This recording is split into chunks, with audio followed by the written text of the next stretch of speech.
Hello, hello, hello, and you all know it's time for question and answers. So every Friday, I answer questions that have been submitted through post, email, Facebook, Twitter, Instagram, and whatnot. So we are going to go ahead and get started with our first question. How do you manage your diabetes during work hours? So, I am a type 2 diabetic. My A1C is not where I want it to be, but what I do is I make sure I have breakfast to take with my medications. I pre plan my lunch during work hours.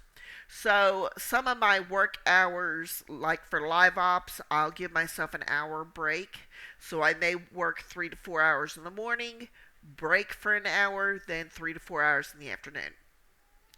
And a lot of what that does is it allows me to get up, stretch, get something to drink, go to the bathroom.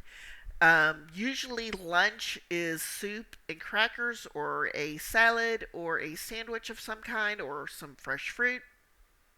So that's kind of where that goes.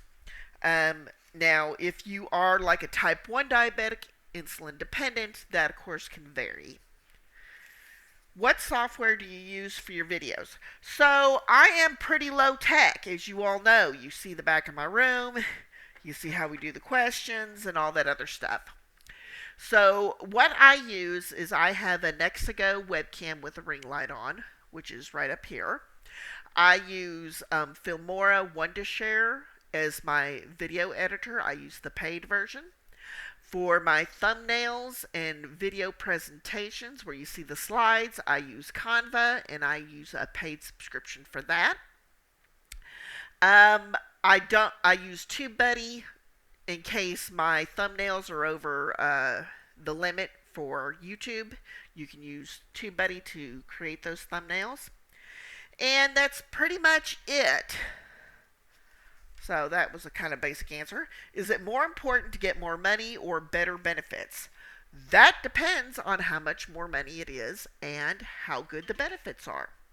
So a little bit of what I tell people to do is it does vary. So if you have children or an elderly parent or a spouse with medical issues, obviously you need the benefits.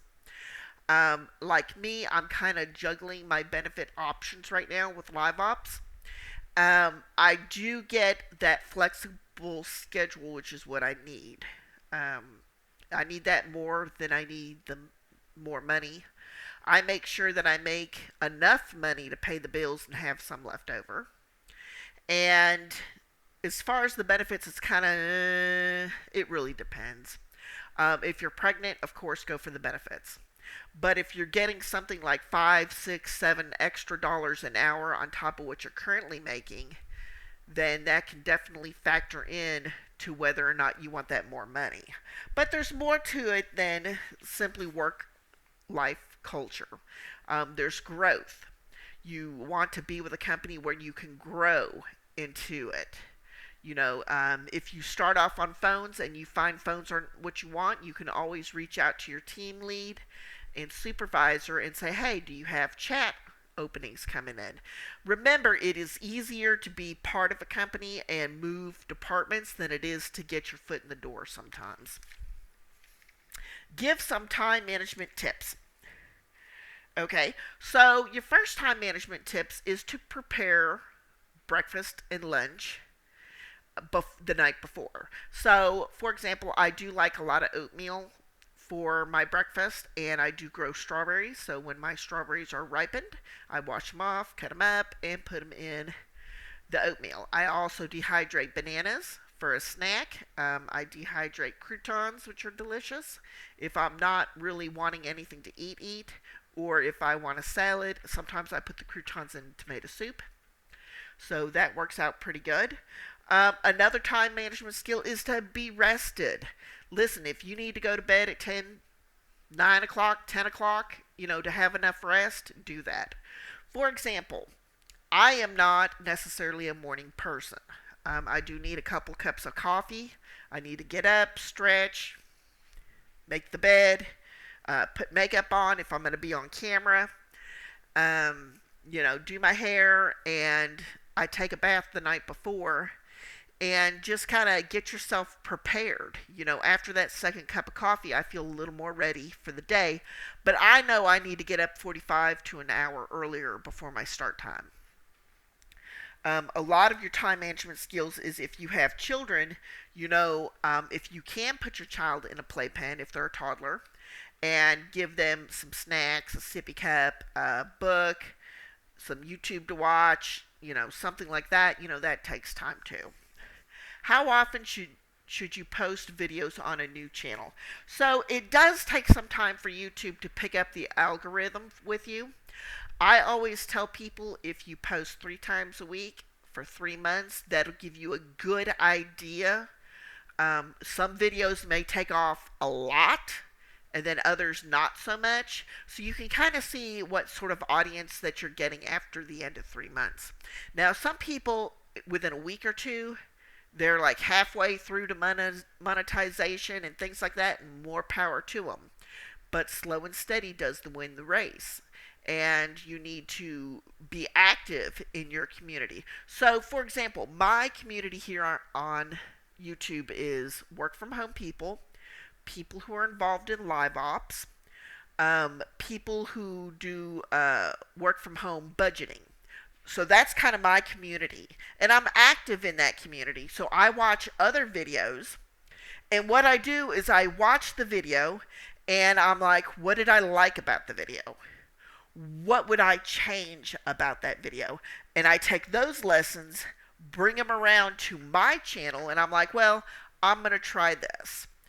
I'm not going to do this because I didn't feel that worked out well in the other video.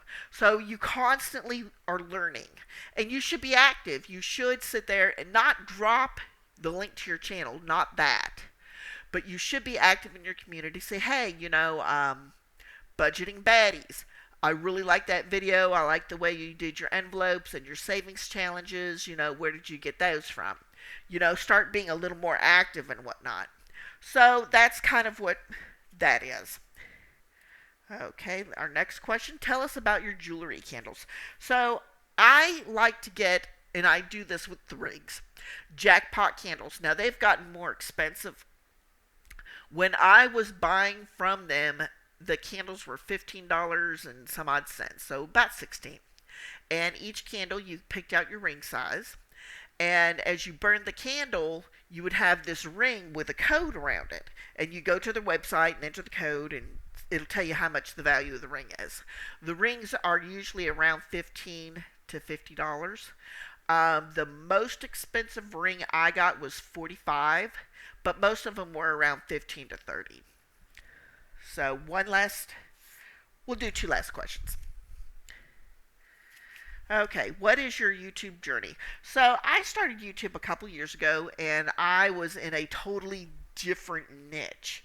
And I thought, I'll do this because this seems to be popular. And I did it, but I had no passion for it. And if there's one thing you're going to learn is that you are going to be talking a lot on YouTube. So you need to be emotionally invested in it. I changed topics a few times on the channels, brush this up. I went and made a list of the things I like watching. So I like watching like certain vlogs and budgeting and work from home. There are some things I don't like about the work from home community. And one of those is things like, and I saw this as an actual thumbnail a while back, $78 an hour, Pinterest. And it was like posting on Pinterest, working through Pinterest, whatever, $78 an hour. I'm like, now come on. Don't be lying to people. Ain't nobody making $78 an hour on Pinterest unless you're a CEO or a manager. So, there were some things that I did not like. So, there's that. Last question of the day. What is a SME? S-M-E. SME stands for Subject Matter Expert. These are reps that are more endowed than a regular rep, but they're not team leads or trainers. These are people who know the material, policies, and procedures of a company concerning its products and services, and they often reach out and help new reps. So it is a step upwards in the right direction. Anyways, thank you so much for watching this channel. If you like my videos, please subscribe, click the bell notification. My name is Becky, and I will see you next time.